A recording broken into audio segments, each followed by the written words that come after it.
ജീവിത സായാഹ്നം ഇന്ന് അനേകർക്കും ഒരു പേടി സ്വപ്നമായി മാറിയിരിക്കുകയാണ്. കാരണം അവരുടെ ആയുസ് അതുവരെ വിശ്വാസത്താലല്ല ജീവിച്ചത്.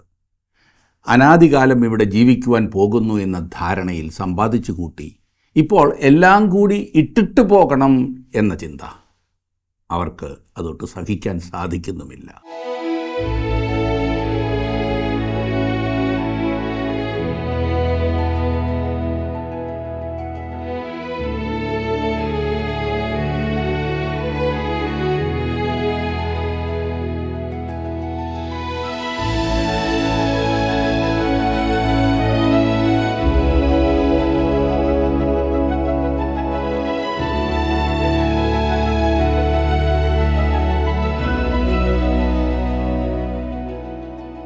ജീവസന്ദേശത്തിൻ്റെ ബൈബിൾ ക്ലാസ്സിലേക്ക് സ്വാഗതം.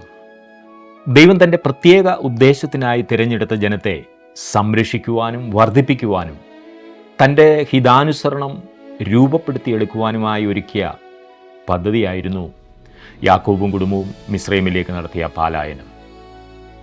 ഏത് സാഹചര്യത്തെയും തൻ്റെ ലക്ഷ്യങ്ങൾക്കായി മാറ്റിയെടുക്കുവാൻ ദൈവത്തിന് കഴിയുമെന്നതിൻ്റെ വലിയ തെളിവാണ് മിസ്രൈം ദേശവും അവിടുത്തെ ഭരണാധികാരിയായിരുന്ന ഫറവോനും.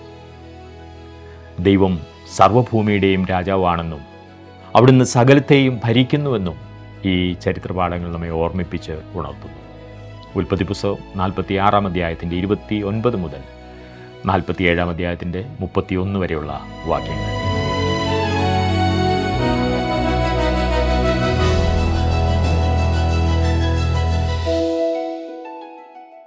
കാൽ നൂറ്റാണ്ട് തൻ്റെ പ്രിയപ്പെട്ട മകനെ വേർപിരിഞ്ഞിരുന്ന യാക്കോബ് ഇനിയും ഒരിക്കലും അവനെ കാണില്ല എന്ന് ചിന്തിച്ചിരിക്കുമ്പോൾ പെട്ടെന്ന് യോസഫിനെ കണ്ടുമുട്ടുന്നു. അതും സാധാരണ നിലയിലല്ല, മിസ്രൈമിലെ ഭരണാധികാരിയായി. ഇപ്പോൾ അവനെ നേരിട്ട് കാണുന്ന ആ അവസ്ഥയിലേക്ക് വരികയാണ്. ഹൃദയസ്പർശിയായ രംഗം നമുക്കൊന്ന് വീക്ഷിക്കാം. ഉൽപ്പത്തി പുസ്തകം 46 അധ്യായത്തിൻ്റെ 29 വാക്യം നാം ഇപ്രകാരം വായിക്കുന്നു: യോസഫ് രഥം കെട്ടിച്ച് അപ്പനായ ഇസ്രായേലിനെ എതിരേൽപ്പാൻ ഗോശനിലേക്ക് പോയി. അവനെ കണ്ടപ്പോൾ കെട്ടിപ്പിടിച്ച് ഏറെ നേരം കരഞ്ഞു.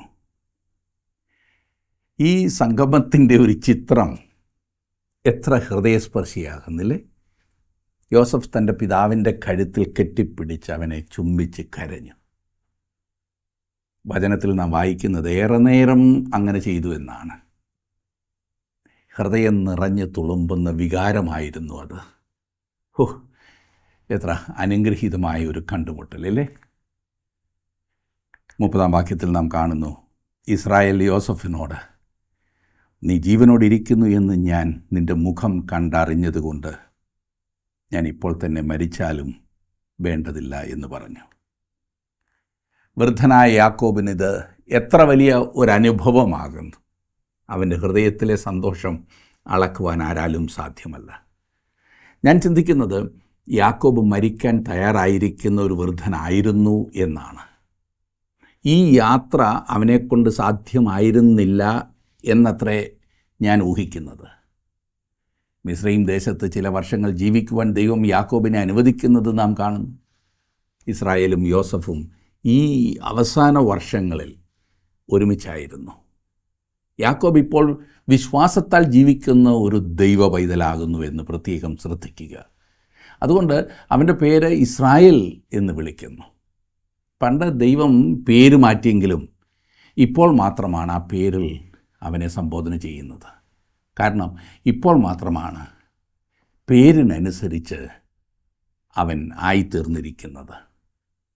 31 മുതലുള്ള വാക്യങ്ങളിൽ നാം കാണുന്നത്, പിന്നെ യോസഫ് സഹോദരന്മാരോടും അപ്പൻ്റെ കുടുംബത്തോടും പറഞ്ഞത്, ഞാൻ ചെന്ന് ഫറവോനോട് കനാൻ ദേശത്തു നിന്ന് എൻ്റെ സഹോദരന്മാരും അപ്പൻ്റെ കുടുംബവും എൻ്റെ അടുക്കൽ വന്നിരിക്കുന്നു എന്നറിയിക്കും. അവർ ഇടയന്മാരാകുന്നു, കന്നുകാലികളെ മേയിക്കുന്നത് അവരുടെ തൊഴിൽ. അവർ തങ്ങളുടെ ആടുകളെയും കന്നുകാലികളെയും തങ്ങൾക്കുള്ളതൊക്കെയും കൊണ്ടുവന്നിട്ടുണ്ട് എന്ന് അവനോട് പറയും. അതുകൊണ്ട് ഫറവോൻ നിങ്ങളെ വിളിച്ച് നിങ്ങളുടെ തൊഴിലെന്ത് എന്ന് ചോദിക്കുമ്പോൾ അടിയങ്ങൾ ബാല്യം മുതൽ ഇന്നുവരെയും ഞങ്ങളും ഞങ്ങളുടെ പിതാക്കന്മാരും ഗോപാലകന്മാർ ആകുന്നു എന്ന് പറവിൻ. എന്നാൽ നിങ്ങൾക്ക് ഗോശനിൽ പാർപ്പാൻ സംഗതിയാകും. ഇടയന്മാരെല്ലാം മിസ്രൈമ്യർക്ക് വെറുപ്പല്ലോ. മിസ്രൈമ്യർക്ക് ഇടയന്മാരെ വെറുപ്പായിരുന്നു എന്ന് പറഞ്ഞിരിക്കുന്നത് പ്രത്യേകം ശ്രദ്ധിക്കുക. എന്നാൽ ദൈവവചനത്തിന് ഇടയന്മാരെക്കുറിച്ച് വളരെയേറെ പറയുവാനുണ്ട് എന്നത് രസകരമായിരിക്കുന്നു. തങ്ങളുടെ തന്നെ ആടുകളെ പാലിച്ചു പോന്ന ഇടയന്മാരായിരുന്നു ഈ മനുഷ്യർ. ഇന്നും ഇസ്രായേലിൽ ഇടയന്മാരെ വളരെയധികം കാണാവുന്നതാണ്. നമ്മുടെ കർത്താവിനെക്കുറിച്ച് ആലങ്കാരികമായി പറയുവാൻ ഉപയോഗിച്ചിരിക്കുന്ന പേരാണല്ലോ ഇടയൻ എന്നുള്ളത്. ആടുകൾക്ക് വേണ്ടി ജീവനെ നൽകുന്ന നല്ല ഇടയൻ യേശു കർത്താവാകുന്നു. ഇന്ന് തൻ്റെ ആടുകളെ കാത്തു സൂക്ഷിക്കുന്ന വലിയ ഇടയൻ യേശുവാകുന്നു. ഇനിയും പ്രത്യക്ഷനാകുവാൻ പോകുന്ന ഇടയശ്രേഷ്ഠൻ അവനാകുന്നു. അവൻ തന്നെ ഒരു ഇടയശ്രേഷ്ഠൻ എന്ന് വിളിക്കുന്നു. യോഹന്നാൻ എഴുതിയ സുവിശേഷം 10-ാം അധ്യായത്തിൻ്റെ 10-ാം വാക്യത്തിൽ പറയുന്നത് അവൻ നല്ല ഇടയനാകുന്നു എന്നാണ്. എന്നെ ശ്രദ്ധിക്കുന്ന പ്രിയ സുഹൃത്തെ, കർത്താവായ യേശു ക്രിസ്തു ലോകത്തിനൊരു വെറുപ്പാണ്. പലരും അവനെ ഇന്ന് കൈക്കൊള്ളുന്നില്ല. ഞാൻ സംസാരിക്കുന്നത് യഥാർത്ഥ യേശുക്രിസ്തുവിനെക്കുറിച്ചാണ്. ലോകം അംഗീകരിക്കുന്ന വിധത്തിലുള്ള ഒരു യേശുവിനെ അംഗീകരിക്കുവാൻ ഇന്ന് ക്രിസ്തീയ സഭകളിൽ തന്നെ വളരെ ശ്രമം നടക്കുന്നുണ്ട്. ഈ ലിബറൽ ദൈവശാസ്ത്രജ്ഞന്മാർ, അതായത് നവീകരണം പറയുന്ന ആളുകൾ, അങ്ങനെ ഒരു യേശുവിനെ അവതരിപ്പിക്കുന്നുണ്ട്.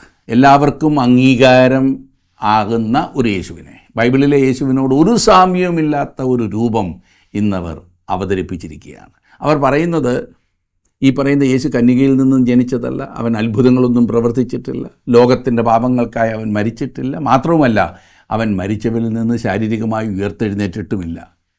ഈ ലിബറൽ ദൈവശാസ്ത്രജ്ഞന്മാർ പഠിപ്പിക്കുന്ന യേശു ചരിത്രത്തിൽ ജീവിച്ചിരുന്നവനല്ല എന്ന് നിങ്ങൾക്കറിയാമോ? അങ്ങനെ ഒരുവൻ്റെ രേഖ എങ്ങുമില്ല.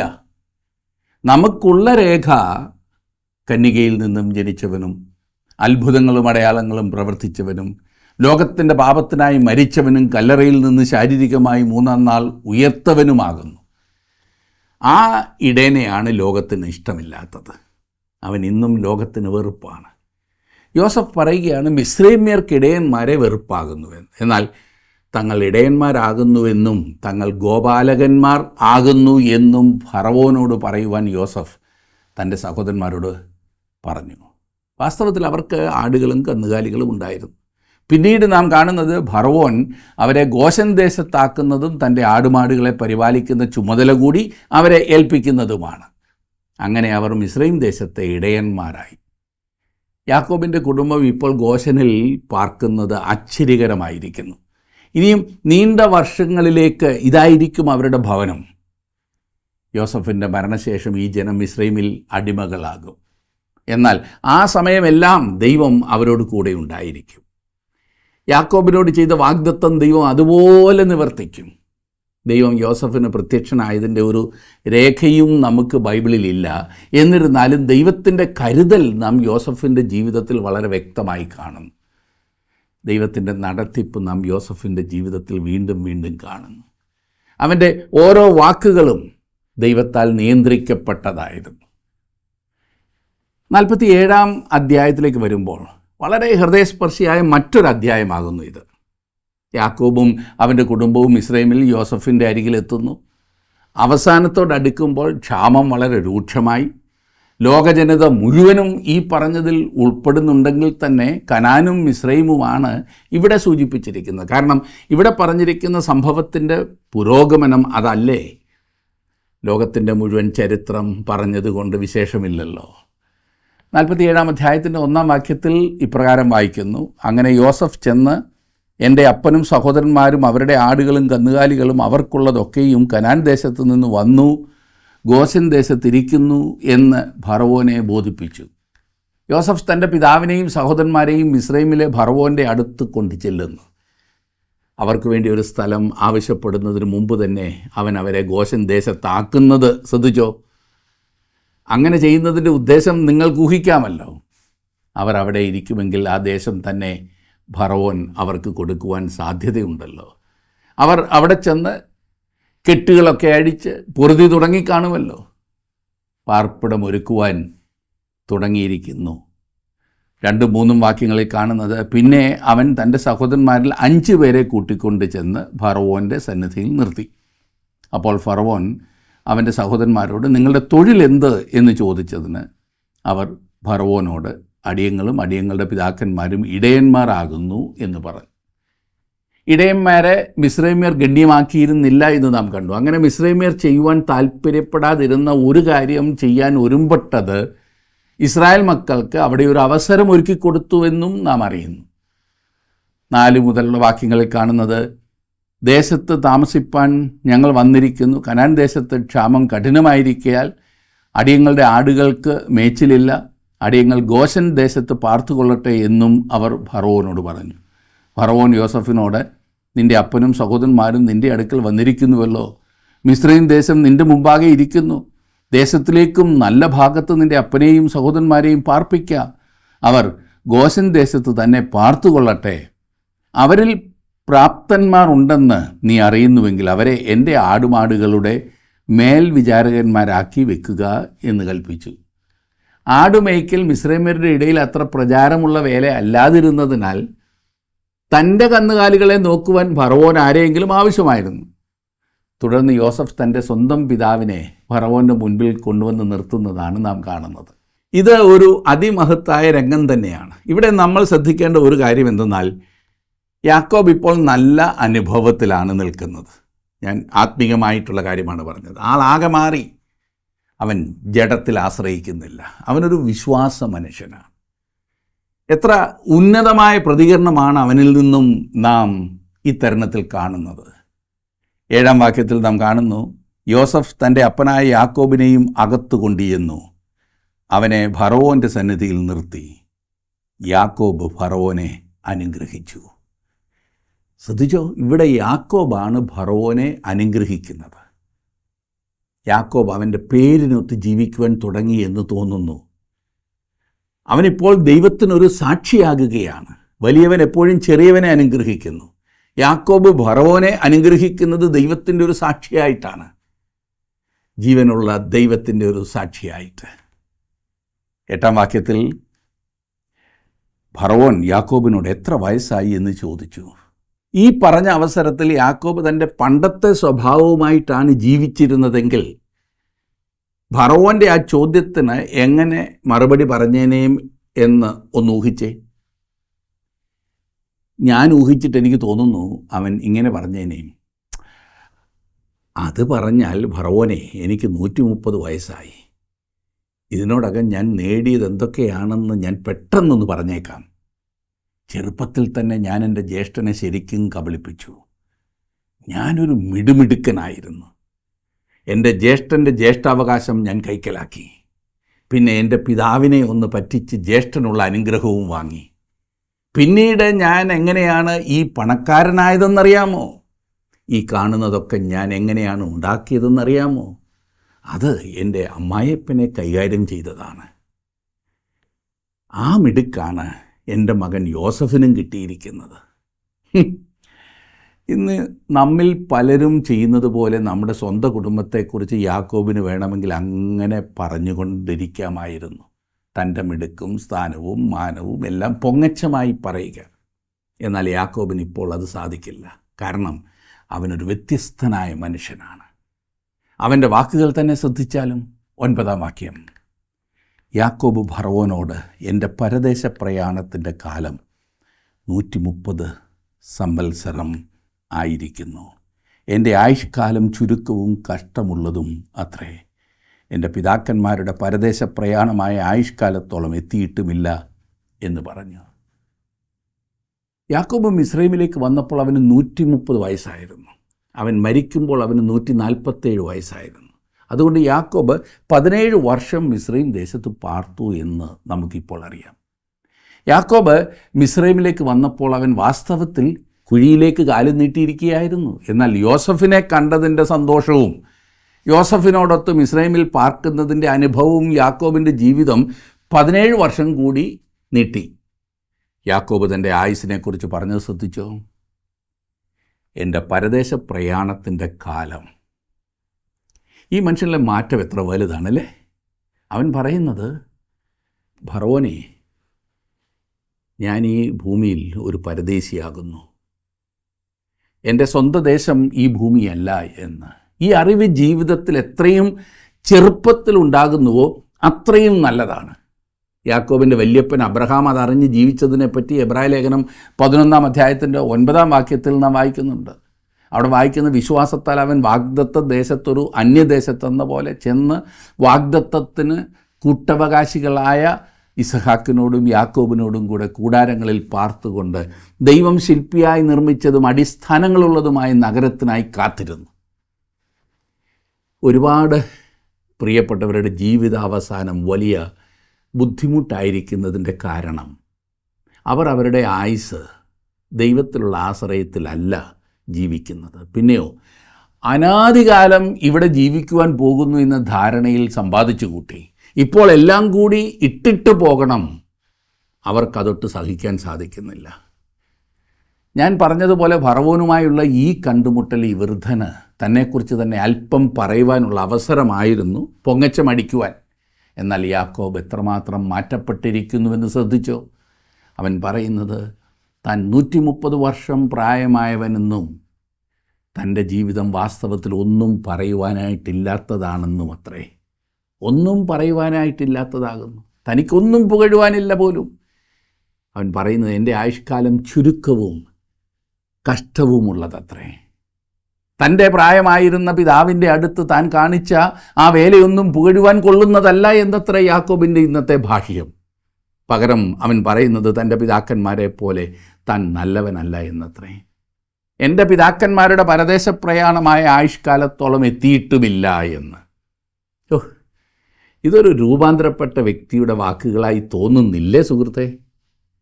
ആ പഴയ യാക്കോബിൻ്റെ സംസാരമായി ഇത് തോന്നുന്നേയില്ല.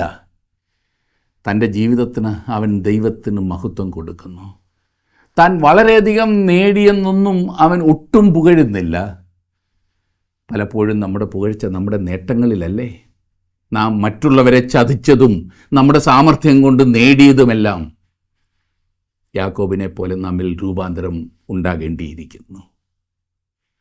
10-ാം വാക്യത്തിൽ നാം കാണുന്നത് യാക്കോബ് ഫറവോനെ പിന്നെയും അനുഗ്രഹിച്ചു, ഫറവോൻ്റെ സന്നിധിയിൽ നിന്ന് പോയി. ഇതുവരെ ഞാൻ പറഞ്ഞുകൊണ്ടിരുന്നത് യാക്കോബ് വളർന്നില്ല എന്നായിരുന്നല്ലോ. എന്നാൽ ഇപ്പോൾ എൻ്റെ തോന്നൽ യാക്കോബ് ആത്മീയമായി വളർന്നു എന്നത്രേ. പൊങ്ങച്ചമടിക്കുവാൻ അവന് ലഭിച്ച നല്ല അവസരം അവൻ ഉപയോഗിക്കുന്നില്ല. വേറെ ആരായിരുന്നെങ്കിലും ഫറവോനെ പോലെയുള്ള ഒരു വലിയ ഭരണാധികാരിയുടെ മുമ്പിൽ പുകഴാൻ ലഭിച്ച അവസരം ശരിക്കും വിനിയോഗിച്ചേനേയും, ഇല്ലാത്തതൊക്കെ ഉണ്ടാക്കി പറഞ്ഞേനേയും. മഹാന്മാരുടെ അടുക്കൽ ലഭിക്കുന്ന അവസരം സാധാരണ ആരും പാഴാക്കാറില്ല. സ്വന്തം ദേശത്തു നിന്ന് വെളിയിലാണെങ്കിൽ പിന്നെ പറയുകയും വേണ്ട. ഓരോ നാട്ടിൽ ചെന്ന് നമ്മുടെ ആൾക്കാരൊക്കെ പറഞ്ഞു കൂട്ടുന്നത് വാസ്തവത്തിൽ വിശ്വസിക്കാൻ തന്നെ പ്രയാസമാണ്. യാക്കോബ് സ്വയം പുകഴുന്നില്ല. അവനൊരു പാപിയാണെന്നും ദൈവകൃപയാൽ മാത്രം രക്ഷിക്കപ്പെട്ട പാപിയാണെന്നും അവൻ ഏറ്റുപറയുകയാണ്. തങ്ങളെ തന്നെ ഉയർത്തി കാണിക്കുവാനുള്ള പലരുടെയും ശ്രമം എത്ര ലജ്ജാകരമാകുന്നു. ദൈവമക്കളുടെ കാര്യമാണ് ഞാൻ ഉദ്ദേശിച്ചത്. ഏതെങ്കിലും ഒരു വ്യക്തി ചെയ്ത പ്രവൃത്തിയുടെ പേരിൽ ആ ആളിനെ ഉയർത്തുവാൻ, ദൈവത്തെക്കാൾ കൂടുതൽ ഉയർത്തുവാൻ നാമൊക്കെ എത്രമാത്രം ശ്രമം നടത്താറുണ്ട്.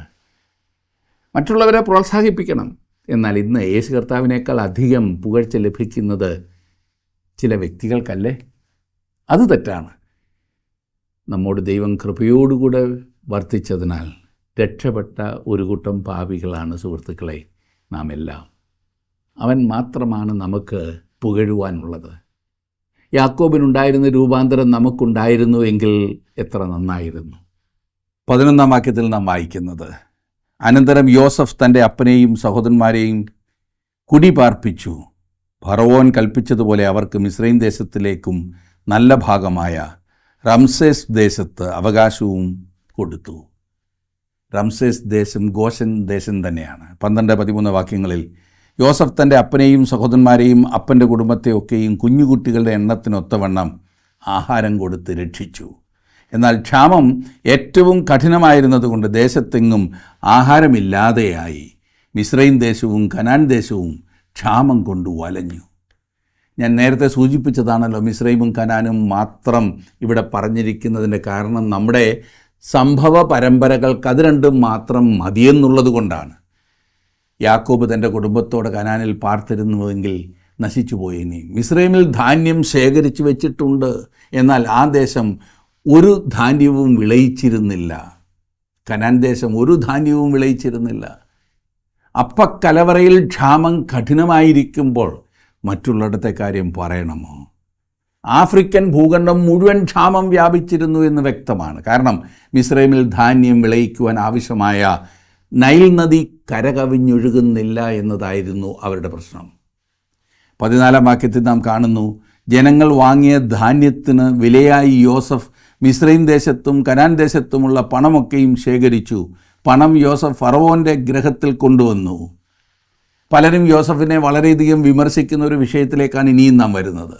ഓരോരുത്തർ പറയാറുണ്ട്, യോസഫ് ആ ക്ഷാമത്തെ മുതലെടുത്ത് ജനങ്ങളെ ഒരു വിധത്തിൽ ചൂഷണം ചെയ്യുകയായിരുന്നു പോലും.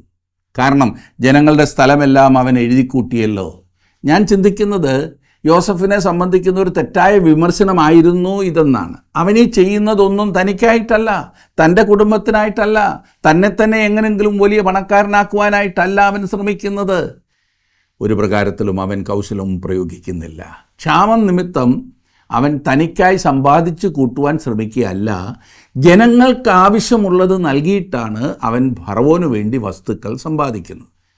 തനിക്ക് വേണ്ടി വസ്തുക്കൾ സമ്പാദിക്കുവാൻ ശ്രമിച്ചിരുന്നെങ്കിൽ അത് തീർച്ചയായും തെറ്റിയേനെയും.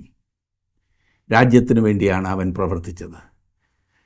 സുവിശേഷ വേലയ്ക്ക് വേണ്ടി പണം ശേഖരിക്കുന്നതിനെ പലരും വളരെയധികം വിമർശിക്കുന്നത് കേട്ടിട്ടുണ്ട്. സുവിശേഷ വേലയ്ക്ക് വേണ്ടി കൊടുക്കുന്നവർ സാധാരണ വിമർശിക്കാറില്ല എന്നതാണ് സത്യം. പക്ഷേ ഒന്നും കൊടുക്കാതെ എന്തെങ്കിലുമൊക്കെ പ്രവർത്തിക്കുന്നവരെ വിമർശിക്കുന്നത് എത്ര നീചമാണെന്നറിയാമോ?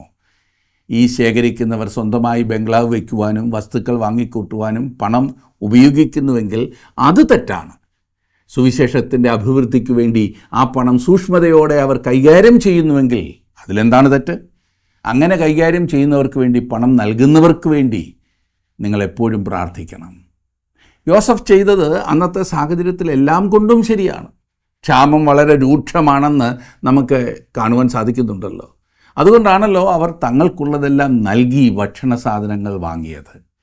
21-ാം വാക്യത്തിൽ നാം കാണുന്നത്, ജനങ്ങളെയോ അവൻ മിസ്രൈം ദേശത്തിൻ്റെ അറ്റം മുതൽ അറ്റം വരെ പട്ടണങ്ങളിലേക്ക് കുടി നീക്കി പാർപ്പിച്ചു. പട്ടണങ്ങളിലേക്ക് ഒരു വലിയ കുടിയേറ്റമുണ്ടായി. അങ്ങനെ ചെയ്തതിൻ്റെ ഉദ്ദേശം, ഈ പാണ്ഡികശാലകളൊക്കെ അന്ന് പട്ടണങ്ങളിലായിരുന്നു. വെയർ ഹൗസസ് എന്ന് നമ്മൾ പറയത്തില്ലേ. അപ്പോൾ ധാന്യം വിതരണം ചെയ്യുവാൻ എളുപ്പമാണ്. ആരംഭത്തിൽ തന്നെ യോസഫ് ധാന്യം ശേഖരിച്ചു വെക്കുവാൻ ഈ കേന്ദ്രങ്ങൾ തിരഞ്ഞെടുത്തത് നാം നേരത്തെ വായിച്ചതാണല്ലോ. 27 മുതലുള്ള വാക്യങ്ങളിൽ നാം വായിക്കുന്നത്, തന്നെ കൊണ്ടുപോയി കനാനിൽ തന്നെ അടക്കണമെന്ന് യാക്കോബ് യോസഫിനോട് ആവശ്യപ്പെടുന്നതിൻ്റെ ആ രഹസ്യമാണ്. ഒന്നാമതായി, യാക്കോബിന് ഇപ്പോൾ 147 വയസ്സ് പ്രായമുണ്ട്. അതുകൊണ്ട് താൻ ഇനിയും ജീവനോടെ കനാൻ നാട്ടിലേക്ക് പോവുകയില്ലെന്നും മിസ്രൈം ദേശത്ത് തന്നെ താൻ മരിക്കും എന്നും യാക്കോബിന് തോന്നിത്തുടങ്ങി. അതിപ്പോൾ അവന് കൂടുതൽ തെളിവായി തോന്നിത്തുടങ്ങി. യോസഫിനെ കൊണ്ട് തിരികെ സ്വദേശത്തേക്ക് പോകുവാൻ വന്ന യാക്കോബ് 17 വർഷങ്ങളായിട്ട് മിസ്രൈമിലാണ്. മിസ്രൈം ദേശം മുഴുവൻ യോസഫ് ഫറവോനു വേണ്ടി വാങ്ങിക്കുന്നതിൽ വിജയിച്ചപ്പോൾ ഇനിയും തൻ്റെ കുടുംബം കനാനിലേക്ക് പോകുവാൻ ഇഷ്ടപ്പെടുകയില്ല എന്ന് വിശ്വസിക്കുവാൻ യാക്കോബ് നിർബന്ധിതനാകുന്നു. ഞാൻ അധികം താമസിയാതെ മരിക്കുമെന്ന് അവൻ്റെ പ്രായം അവനോട് പറഞ്ഞു. തൻ്റെ പിതാക്കന്മാരോട് ദൈവം ചെയ്ത ഉടമ്പടിയിൽ യാക്കോബിനുള്ള വിശ്വാസത്തിൻ്റെ തെളിവായി ഈ അപേക്ഷയെ നാം മനസ്സിലാക്കേണ്ടതാണ്, യോസഫിനോട് ചെയ്ത അപേക്ഷ. കാരണം നാം ബൈബിളിലൂടെ മുമ്പോട്ട് പഠിക്കുമ്പോൾ ഈ ചിന്ത പല പ്രാവശ്യം വരുന്നതായി നമുക്ക് കാണാവുന്നതാണ്. പഴയ നിയമത്തിലെ പ്രത്യാശ ഭൗമികമായ ഒന്നായിരുന്നു. താൻ ആ ദേശത്ത് തന്നെ മരിച്ചവരിൽ നിന്നും ഉയർക്കുമെന്ന് അബ്രഹാം വിശ്വസിച്ചു. അതുകൊണ്ട് ആ ദേശത്ത് തന്നെ അവനെ അടക്കുവാൻ അബ്രഹാം ആഗ്രഹിച്ചു. ഇസ്ഹാക്കും അങ്ങനെ തന്നെ വിശ്വസിച്ചു. ഇപ്പോഴിതാ യാക്കോബും അതേ വിശ്വാസം പ്രകടമാക്കുന്നു. പഴയ നിയമത്തിലെ പ്രത്യാശ കർത്താവിനോടുകൂടെ മധ്യാകാശത്തിൽ എടുക്കപ്പെടുമെന്നോ പുതിയ യെരുശലേം എന്ന പട്ടണത്തിൽ ചേർക്കപ്പെടുമെന്നോ ഒന്നുമായിരുന്നില്ല. ഈ ഭൂമിയിൽ സ്ഥാപിക്കപ്പെടുവാൻ പോകുന്ന ക്രിസ്തുവിൻ്റെ രാജ്യമായിരുന്നു പഴയ നിയമ വിശ്വാസികളുടെ പ്രത്യാശ. അത് സംഭവിക്കുമ്പോൾ ഇസ്രായേലിൻ്റെ പ്രത്യാശ നിവൃത്തിയാകും. ഈ ആളുകൾ ആ രാജ്യത്തിനായി ഉയർക്കപ്പെടും. ആദ്യത്തെ 1000 വർഷം പരീക്ഷണത്തിൻ്റെ ഒരു സമയമായിരിക്കും. അതിനുശേഷം നിത്യരാജ്യം, അതെ, അവസാനമില്ലാത്ത രാജ്യം. ഈ കാരണത്താലാണ് യാക്കോബ് മിസ്രൈമിൽ തന്നെ അടക്കരുതെന്ന് ശഠിച്ചത്. തന്നോടുള്ള ദൈവവാഗ്ദത്തങ്ങളിൽ അവന് വിശ്വാസം ഒന്നും ഇല്ലായിരുന്നുവെങ്കിൽ അവനെ എവിടെ അടക്കിയാൽ എന്താ? എല്ലാം ഒരുപോലെ തന്നെ. ഇന്ന് ദൈവമക്കളുടെ ജഡം എവിടെ സംസ്കരിച്ചാലും ഒരു വ്യത്യാസവുമില്ല. അത് കുടുംബക്കല്ലറയിലാണെങ്കിലും പുറമ്പോക്കിലായാലും ഒരു വ്യത്യാസവുമില്ല. ഞാൻ കർത്താവായ യേശുക്രിസ്തുവിൽ വിശ്വസിച്ച് വീണ്ടും ജന്മം പ്രാപിച്ച ദൈവമക്കളുടെ കാര്യമാണ് ഉദ്ദേശിച്ചത്. അല്ലാത്തവരുടെ ജഡം ഏറ്റവും ഭദ്രമായി തന്നെ സംസ്കരിച്ചു കൊള്ളണം.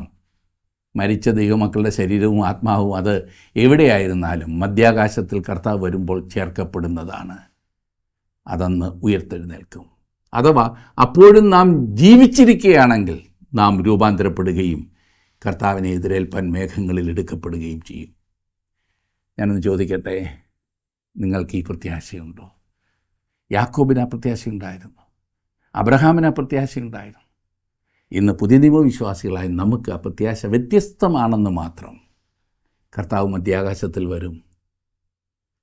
അവന് വേണ്ടി കാത്തിരിക്കുന്നവരെ അവൻ തന്നോടുകൂടെ മധ്യാകാശത്തിൽ ചേർക്കും. കർത്താവായ യേശുക്രിസ്തുവിലൂടെ നാം വീണ്ടും ജന്മം പ്രാപിച്ചിട്ടുണ്ടെങ്കിൽ അതാണ് അതിൻ്റെ ഒരേ ഒരു കാരണം. അങ്ങനെ നിങ്ങളുടെ ജീവിതം അനുഗ്രഹിക്കപ്പെടുവാൻ ദൈവകരങ്ങളിലേക്ക് സമർപ്പിക്കുക. ദൈവം നിങ്ങളെ അനുഗ്രഹിക്കട്ടെ.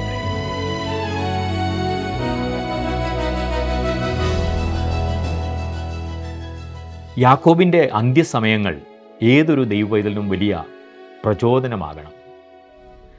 ജീവിതം ഈ ഭൂമിയിലേക്ക് മാത്രം ചുരുക്കപ്പെട്ടതല്ലെന്നും നാം പരദേശികളാണെന്നും തിരിച്ചറിഞ്ഞ് വിശ്വാസത്തോടെ ജീവിക്കുമ്പോൾ ജീവിത സായാഹ്നത്തെ ഭയത്തോടെയല്ല പ്രത്യാശയോടെ നേരിടുവാൻ നമുക്ക് സാധിക്കും.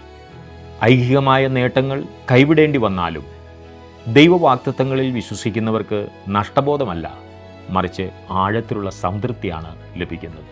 നമ്മുടെ കാഴ്ചപ്പാട് സ്വർഗീയമാകുമ്പോൾ ആയുസ്സിൻ്റെ അവസാനവും അനുഗ്രഹീതമാകും. കാരണം നമ്മുടെ പ്രത്യാശ ഈ ലോകത്തിലല്ല, ദൈവത്തോടു കൂടിയുള്ള നിത്യതയിലാണ്. ആ കാഴ്ചപ്പാടുള്ളവരായി ജീവിക്കുവാൻ ദൈവം നമ്മെ ഓരോരുത്തരെയും സഹായിക്കട്ടെ.